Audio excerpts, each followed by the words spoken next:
Welcome to Athreos, Shroud-Veiled. As far as our opening hand goes, we have one land and no way to get to Bitter Blossoms. So let's go and mulligan on this one. Man, if we had a mana rock with the ambitions cost, we'd definitely keep, but we can't do this one. So we're going to ship this one back, and that's going to be Arcane Signet with no lands. Let's go one more mulligan. And yeah, we'll keep on this one. All right, so we do have to put two cards on the bottom. At this point, let's go and put Fetid Heath. And then I think we'll put down Arid. I mean, we could hold on to Kaya if we needed to. But with us having 3 lands and going for Phyrexian Arena, I think I kind of like having something to get down on the battlefield. So let's go and put Polluted Delta on the bottom. Click OK. And then our opponents can get the game started. But yes, welcome to Athreos. Hope you're excited. The Shroud, we're going to be sending some people to the Church of Athreos today. So hopefully that's the game plan. Indestructible. Devotion 7 turns into a creature. Then at the beginning of your end step, put a coin counter. And let's go and lead off with Temple of Silence. Get the Scry going. The Scurry, the Fever, the Insanity, Elspeth. Actually, yeah, I really do like Elspeth. We're going to put that on top. And then anything else, pass it back over there. But yes, at the beginning of our end step, put a coin counter on another target creature. Then, whenever a creature with a coin counter on it dies or is put into exile, return that card to the battlefield under your control. So, there we go. I'll cover Morophon in just a second. Let's see what they have to show for turn 2. We're playing against Morophon Changeling. As Morophon enters the battlefield, choose a creature type. Then spells of the chosen type you cast cost Wooburg less to cast. And actually, it looks like they just tapped out. So, see what we hit. Elspeth, there we go. Let's go Arid Mesa. Let's grab ourselves a Godless Shrine. Let's have that come into play tapped. Not going to pay 2. And then anything else, kick it back over there. But yeah, creature types cost Wooburg less to cast. This effect can't reduce it. The amount of colored mana, and then other creatures you control of the chosen type get +1/+1. So we've got some elemental or something. We'll see what sort of tribal effect our opponent has cooking over there. So let's go for Command Tower. If they have a counter spell, so be it. And actually, do we want to? Yeah, let's try this. Let's go for Kaya. Because if we don't get Phyrexian Arena to stick, that's not going to be good. So let's go for the counterspell test. If they have a counterspell, they might want to use it on Kaya. If they do, all right, there we go. So let's go for the +1. We're going to click OK. Tick her up to 4, and then anything else will pass it back over there. So, yeah, next turn we'll definitely end up going for Phyrexian Arena. It's kind of one of those, you know, we have open blue mana. Let's see if they have a counter spell or not. But if we do get Kaya to stick, then we can just kind of pump it up. And then once we get to the point where we might be able to exile their graveyard, we can use that -5. You know, Kaya is not the most potent. Oh, yeah. Yes. I love Howling Mind Magic. This is some good magic. All right, so rip into a swamp, run into Vindicate. Let's go for a swamp, and then let's go for Phyrexian Arena. Oh, yeah. And we're going to keep that Howling Mine out there. We want card draw for everybody. So we're going to plus up on 1, click OK. And then anything else, pass it back over there. So we did cover both commanders. Let's give a quick shout out to our sponsors, TCG Player. bit.ly/Jolt MTG. That will apply my TCG affiliate link. It'll allow you to get some cards and allow you to help support the channel at the same time. Give a beautiful tithe to Athreos. So if you enjoy my content, it's the best way to support it. Also, let's give a quick shout out to MTGOTraders. If you want to play online, MTGOTraders has all the cards that you may need for your online deck building needs. Let's give a quick shout out to inkgaming.com. If you want to pick yourself up a Church of Athreos playmat, they are over there. I had that art commissioned and I absolutely love it. It's one of my favorite pieces of art. And last but not least, I started a Patreon. So if you'd like to contribute to the Patreon, there's a link down in the description below. But if you're keeping score at home in the church notes, it is officially free time. Let's have some fun. This is the first time that I am playing with Athreos, so we're going to see how this deck pans out. But also having Howling Mine out there, in addition to Phyrexian Arena, we'll certainly take that. So it's going to put us at 5 total mana. Let's go for the... Yeah, let's go +1. We're going to plus up on 1, click OK. We did make the land drop for the turn. We're looking at Elspeth. We can't go for Sorin just yet. And I think what we may end up doing is just going for Vana's Hunger. I think that sounds like a good plan. Put a +1. Yeah, let's see if they get a few more extra counters down. We might be able to do... Well, they're completely tapped out. Yeah, I think we still end up doing that. Let's go for Vonda's Hunger. Yeah, I like this because that's going to get rid of Ornreef. We run into a situation where they're not going to have a counter or anything like that, so we're going to have them sacrifice a creature. That's going to be Ornreef. We don't really necessarily need Kaya. We don't really have anything to go for an ultimate right now, but at least having Kaya ticked up enough to where we might be able to go for back-to-back -5s. That's one of the good things about getting her out pretty early is that, you know, if the game proceeds that way, it's definitely a win condition that we can try to use to our advantage. But yeah, as far as Athreos goes, this is kind of basically just a heavy black-white control with planeswalkers out there. One of the things that if you have a commander that cares about having creatures on the battlefield, like I know you can probably set up a combo with Athreos with some of your creatures and different things like that. But being able to get planeswalkers out, it forces your opponent to get creatures on the battlefield. So that way, if we do want to use Athreos as a way to kind of start putting these coin counters on our opponent's creatures, we have that option. But if not, then we're going to be able to tick up these planeswalkers and still kind of further our board state and really just rely on stuff like Damnation, Wrath of God, Toxic Deluge, different things like that. So we do have the Battle Rusher swinging in. That's going to knock us Kaya down to 4. Which, if they're going to be preoccupied with Kaya, hey, that's perfectly fine for us. We're ripping 3 cards a turn, so kind of digging this. Let's crack Flooded Strand. Let's grab ourselves a scrub land, have that come into play. And if we hit our land for the turn, that's going to be excellent because we're looking at Elspeth. We're going to have Sorin. Let's see if we hit an... oh, there we go. Hit Windswept Heath. That's beautiful. And we hit Doomblade. Okay, so let's go Windswept Heath. Let's go ahead and crack Windswept Heath. And let's grab ourselves Plains. And I think at this point, I think we just Doomblade on Battle Rusher because it's going to have haste. And that's going to allow us to take... yeah, let's do that because we still have Anguish Unmaking and we do have Vindicate. So we're going to go for Doomblade. Let's go for the +1. We're going to exile both of those. There we go. We're going to gain a little bit of extra life because I think these are creature cards. We're actually going to gain, there we go. Put us back up to 27. We're sitting at 4. Anything else that we need to do? No, we're going to go on past the turn. So we do have Anguish Unmaking and Vindicate, so if they do get down something hasty, we can certainly go for that. But at this point, we're just probably going to end up going for... we could go for Elspeth if we wanted to, but I think at this point, at least getting Athreos down next turn, that's going to allow us to kind of start taking advantage of some of this removal that we do have in our hand and allowing us to get a few extra creatures on the battlefield, which would be pretty nice. So see what we're going to go for. It's going to be Tuk Tuk Grunts. Haste 2/2. Whenever an ally enters the battlefield, we put a +1 counter on Tuk Tuk. Okay, so it's going to be 2/2. Should be a 3/3. I think, once they get that counter on there. We'll see if we end up using either Anguish Unmaking or Vindicate. Actually, we only have to use Anguish Unmaking. But do we want to hold on to Kaya that bad? I mean, we're going to have the exile effect. We're going to lose 3 life. Yeah, I think we're fine with that because they're definitely, you know, think about how many resources they've spent trying to defeat Kaya. We'll certainly take that. So there we go. Anything else, kick it back over to our turn. With them being completely tapped out, one of the good things is that even though they do have Howling Mine, they're drawing extra cards. One of the downsides is that they're stuck at like 5 mana. You know, they'll have 6 mana next turn, but they don't have any sort of mana rocks out there. So that's definitely helping us out. So we've got 1, 2, 3. We have 6 total mana with an available land drop. Yeah, I think we just go Athreos on this. This is going to be good. All right, so let's have Athreos come down. And since we have nothing for 1, we'll just go and make the land drop. That's going to be Guildgate. Get that closed out. Let's make sure we tick up Kaya. That's going to click OK.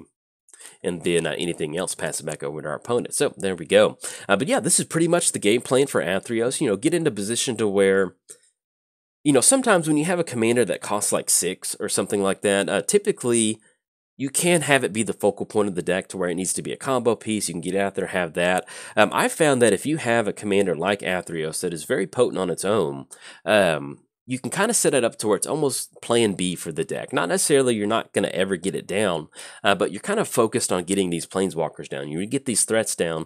That way, once you finally do get down Athreos, it's either just a value play, or you can simply just kind of use it to start picking off your opponent's creatures as the game goes on. And I absolutely love that art. It looks good. Trample enters the battlefield, put a +1 counter. So, all right, so we're looking at some pretty high converted mana cost human allies over there, and I feel like we're doing a pretty good spot. If we end up going for the Vindicate, now we need some sort of instant speed removal to take advantage of Athreos. So, but either way, I think if they want to swing in at Kaya, And that way it'll kind of keep it around on the battlefield. Yeah, we can certainly do that. All right, it's going to be Howling Mine. Man, I'm loving these extra card draw effects. Let's go for the +1. And I think I kind of like going for Sorin. It's gonna be 1, 2, 3, 4, 5, 6, 7. And we're getting to the point now to where we have a lot of mana invested in our board state. We might want to try to leave up Teferi's Protection if we can. I think that would be the better bet. So that's gonna be 1, 2, 3, 4, 5, 6, 7, 8, and then 9 next turn with Fabled Passage. That's gonna allow us to at least kind of protect us. So let's try to do that. Let's go for Archangel. Yeah, and that'll still allow us to end up going for Teferi's Protection, because if they've got Cyclonic Wrath, if they've got, Exile All Planeswalkers, something like that, that's not going to be good for us. So, in fact, let's go ahead. I think we just kind of want to be aggressive on this one. Yeah, we're totally fine with that. Let's go and get Athreos swinging in. That's going to be 4/7 coming across. Yeah, because after this, if we wanted to leave up the block for Hunter, we certainly could, but we're pretty much in the driver's seat on this one, especially once we kind of deploy out Elspeth and Sorin, and let's do that. So we're going to swing in for 4/7. We do have Oblation that we can go for. We can use that as kind of a little piece of universal removal if we need to, but one of the cool things about Oblation is that we can actually use it as a way to kind of get a little bit of an extra card advantage. So draw some cards. We're going to put a coin counter onto that Hunter over there. Maybe we can build our very own Church of Athreos allies. That would be a lot of fun. So we do have to discard down to hand size. And I think at this point, we're probably going to hit a land drop with us ripping 3 next turn. So we're just going to go ahead and get rid of Fabled Passage. That way, at the very least, we have a land that's going to come into play untapped with Nesting Ground. So, but yeah, this is pretty much the game plan for the deck. Get down to a lot of Planeswalkers. We do have a lot of mid-range creatures that allow us to kind of develop that kind of board state, give us that devotion to Athreos. We have Archangel. We have a couple different demons in here. Mind Rack Demon. We have Doom Whisperer in here. It just really allows us to... Oh, they've got their own Athreos. Excuse me. Okay, so let's see. So if they end up going coin counter on Athreos... All right. So we've got Vindicate, but that's indestructible. We've got the... Yeah, let's see. Because what we can do is we've got Kaya. Our opponent does have 3 cards in exile. We can still swing in with art. They have to, even if they get a coin counter on some of our creatures, I don't think it's going to be the end of the world. Because if we get a few more Planeswalkers down, that really allows us to kind of take over from here. And if we can go for the Sorin, if we go for the +1, we do have a lot of 5 drops in here, 6 drops. We might be able to start chipping away at our opponent's life total and kind of dodge this Athreos effect. So I think that sounds like a pretty good plan. We might end up going for Sorin next turn. We probably would go for Elspeth if they were able to develop a lot of allies on the battlefield. But at this point right now, we've been able to kind of keep them in check. So it's a pretty good feeling. Oh, we do have Oblation. So that's one way that we can deal with Athreos. Get that shuffled back in. They do get 2 card draw, but... Actually, you know what? I think I'm kind of okay with that. That's going to be a 4/4 coming across, swinging in at Kaya. And at this point, we'll just go and let that go on through. That's going to be perfectly fine for us. So, yeah, we need to do it before they get to the end step. So let's do this. Let's go for Oblation on Athreos. I just don't want to fight around that the whole game. It's going to be nice just to have only the Athreos effect on our side of the battlefield. So we're going to shuffle that Mirror Maid back into their library. They're going to draw 2 cards. One of the good things about this is I think they've already made the land drop for the turn, so they'll at least have to get rid of another card. So, all right, so we dealt with the Imposter Athreos. So it's definitely going to make our Athreos very happy. And then for the -1, there's nothing for a 1-drop off Kaya, so we'll still end up kind of pumping up the Kaya to get her going just a little bit. So, okay, that's going to be Phyrexian Arena. That's going to put us down to 21. Demonic Tutor, Damnation, and then Plains. Okay.